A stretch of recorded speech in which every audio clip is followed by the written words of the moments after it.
Oh, wait, hold on. We're back. We're back. Okay.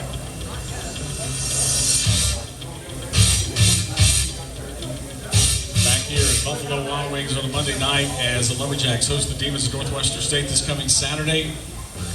Chatting with Lumberjack head football coach Colby Carthel as he puts the headset back on. Do the Deers want to come up? We got 30 minutes to kill. Dr. Noel Deer, yes, he is a terrific preacher, but he's even a more avid football fan. You could like interview him on the state of Auburn football comparative to Lumberjack football. Yeah, he's a big Auburn fan. I was going to. Did you watch the? There was Alabama playing somebody. Who was that? Georgia State. It's Georgia State. Georgia. It was a pretty good game. Yeah. Alabama jumps out to a big lead. That's from what I understand.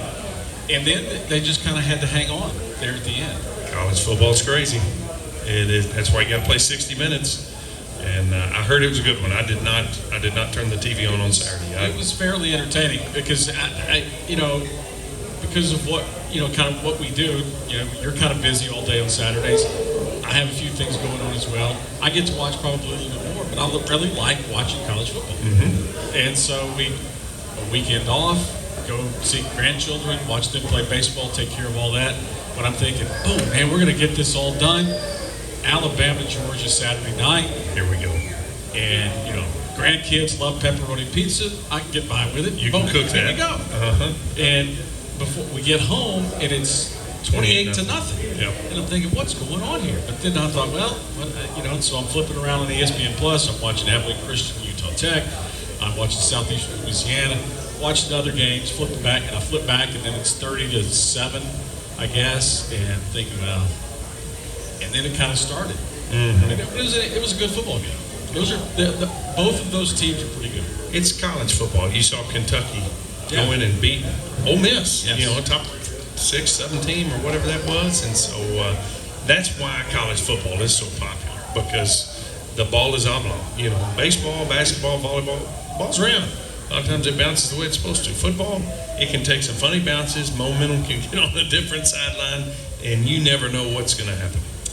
3 conference games this week in the league, and I know that you guys, as you were getting ready for this one against Northwestern State, they've not played a conference. This will be their conference opener, but you're kind of starting to get a feel through the first month of the season now, I would guess, perhaps not, but trying to figure out who's good and who's, an imposter or whatever in this conference right now. It's kind of hard to figure out, although McNeese is looking better and better. Yeah, I mean, that still is a tough loss. Yep.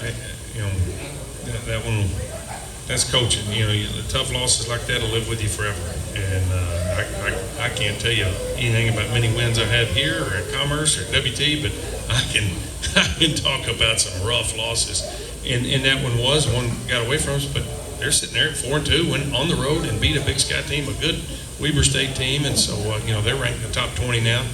And so that loss, could end up not helping us, but it's not going to be a bad loss at the end of the year, just because they've got a good team, got a good quarterback that makes plays. I think across the league, so many of us have to play the FBS games, and so it's hard to look at a schedule and say, oh, they're 3-1, they're really good. But Lamar, who we got to face next week, we'll be down there for their homecoming. They went on the road. They were ranked in the top 20. They got beat. They didn't play good in the red zone against Central Arc, who's I think top 5 in the country now, and got a really talented team. But Lamar's, much improved as we knew they would be. Nichols, started out 0-3, 2 FBS, LSU, forget who else. And they had a big win, 70-something to nothing. Yeah. Incarnate Word's tough. Southeast Louisiana, has had a rough schedule. They had Tarleton beat last week, ended up losing that one late.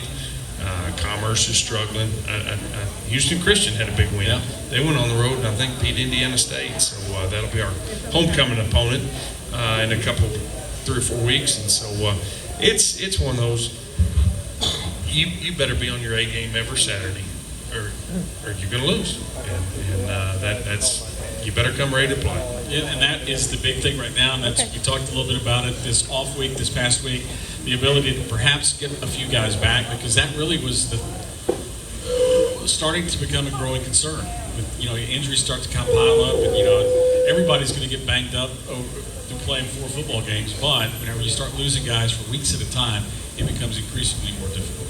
It does. That's where, the Aaron Sears loss is a big one because he, freshman All-American, started safety. He's been playing well. And been playing very, very well. But, I always say injuries equal opportunities. And so that gives an opportunity for somebody else to step up and make some plays. And we've got some good young kids that are playing well, and it's good to see them grow and develop. We've been able to get them some time here at our 2 home games where we had big leads in the 4th. And so that gives you confidence in the future, or in some of your depth is just watching those guys make plays when they get in there and get their shot. Has there been, through now the first month, 4 games and an off week, has there been anybody on this football team that has been a really, really big, pleasant surprise for you? That you didn't, well, it's been a pleasant surprise. Yeah, Quaylen Jones, his play in the backfield, he walked on here from Baylor, transferred in here in January and did some good things in spring, had 100 yards in spring game, but it's a spring game. You don't really know what you have, and just to see him, he's been a difference maker on the field, and so that's been good to see. I think you're starting to see our outside receiver play pick up a little bit, but the other one, yes, just people standing out. I'd say Quaylen Jones on offense, and then maybe Trayshawn Adams on defense. He's a kid from Jasper, and he's a senior, transferred in here from Mary Hardin Baylor.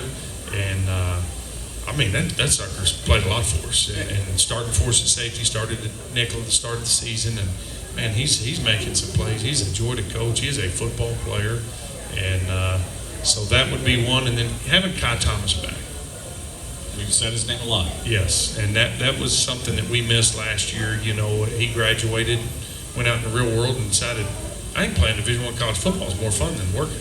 And he came back, getting his master's, and he had 1 year of eligibility left, and so we're able to play him in a different position now. He's having to bulk up his first 3 years here and play inside. Now he's playing a little bit more on the edge and hammer in position, and then I think it really fits his body type and his style of play. He's really had a good year. Yeah, he has. He's made plays, or he has created opportunities for other people to make plays, because he's forced through just penetration in the backfield, forcing quarterbacks into the other end. I thought Aaron Austin obviously has played well over there, but part of that is because Kai Thomas there's nowhere to go. That front, and we get in our speed package, and you've got 2 guys on the edge, and you move some of those hammer guys inside, you get some speed, and it can get away from you in a hurry in terms of trying to protect the quarterback, and those guys have really had some big time plays this year. Yep, defense played well again, and really in every game, I thought that they've, as we said about Northwestern giving up 19 points on the road to Southeastern Missouri this past weekend, I thought defensively we've given ourselves opportunities to win every game we've been in.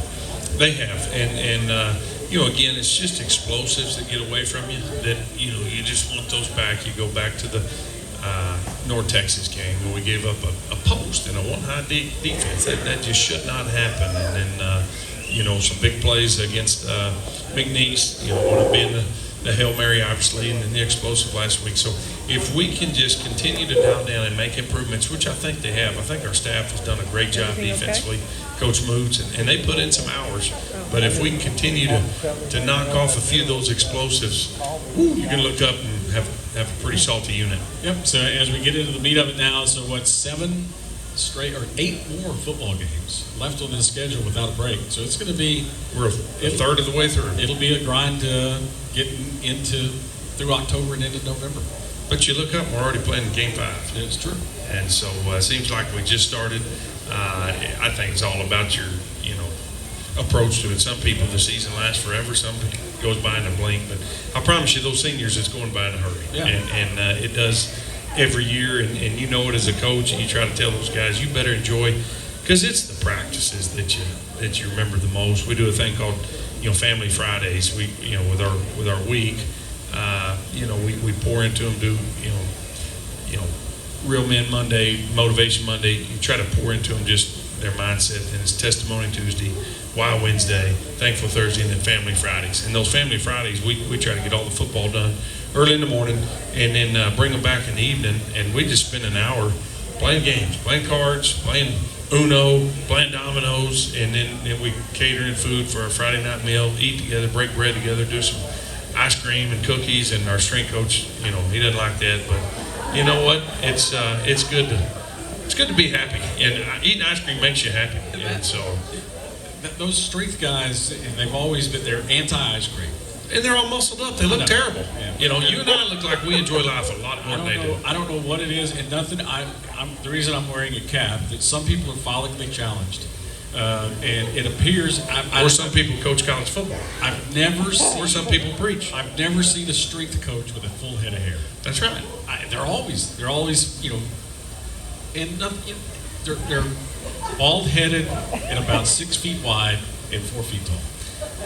And they get mad when players are eating ice cream and brownies and cookies. But that 2.5 hours on Family Friday, and we bring our whole families up there. My kids are up there, my wife's, and it's just fun for us. And I tell those guys, these are the times you're going to remember more than anything. There's some moments in games, but it's traveling, it's on the bus, it's on the plane. It's the grind of two-a-days. That's what makes college football. You're going through something with a bunch of people you love being around and making memories with, and it goes by in a hurry. So we're going to enjoy every day, try to get better every day, and enjoy every moment. That's what everybody always talks about. It's not. It's what do you miss? After it's over, what do you miss? Well, being around the guys.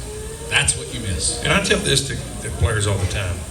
Ain't nobody will remember what kind of player you were, but they'll always remember what kind of teammate you were. Yeah. I can tell you how great of a football player I was at Angelo State. It'd be a lie, but no one remembers that. Now, I did start 47 straight games at right tackle on punting. That's my claim to fame.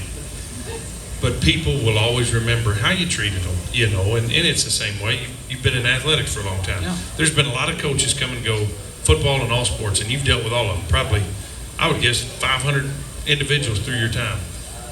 And you know a little bit who could coach, who couldn't, but you always know who treated you right and who made you feel good. Right. That's what's most important. Yeah, and it's all about relationships, and that's the extra effort that you guys go into to build those relationships with those guys throughout the week, throughout their careers here, and hopefully, it will pay off. In the end, obviously, it has. You've been doing this for a long time too. You've seen those guys come back 10 or 12 years after they've played, talk about when they can have them. And when you win, and we've been fortunate enough to win more than we lose, and win some championships, and the championships just allow you to get together every 5 years and everything. But it's the life lessons you learn through building those teams and building those programs. That's what serves you well when you get out into the real world, and then now you know how to work with people and teamwork. And every business just about that you're in is a people business, and so football teaches you a lot of that. And anyway, those Family Fridays, those are pretty special right now. All right, Thankful Thursday will be Thursday. Obviously, I'll be there. I'm there for every Thankful Thursday. I may call you up in front of the team. Let us know what you're thankful for. I heard it last week. What are you thankful for? Yep. And some people have something. They're ready with what they're thankful for, and others. But you need to stop. Think about it. Yeah. Count your many blessings. Stop and smell the roses. Think about. We've got it made, and those guys especially, they're playing Division I college football, and I tell them all the time, hey, you could be in a bunker over in Ukraine. There's a lot of people your age, and that's what they're doing. They're having to fight a war right now, and you're getting to eat free breakfast. You're getting to play football. You're getting to get an education and live in East Texas. I don't know that it gets much better than that. No, pretty good. Pretty good deal. Saturday at 7 p.m., Lumberjacks and the Demons of Northwestern State. We've got 15 more minutes to kill. But first, we're going to take a little quick time out. You got Dr. Reese here. I think he was wanting to come up and speak. Yes. Right here. He'll come up and talk about all the things. He's our faculty athletic rep, and he can talk about the academic side of things. Dr. Reese, we're going to have 3 minutes. You got 12 minutes to kill. We'll be back with Dr. Reese here. Talking sport business. Yes. Right after this, we'll take a quick time out. Back after this on the Lumberjack Sports Network from Interfield.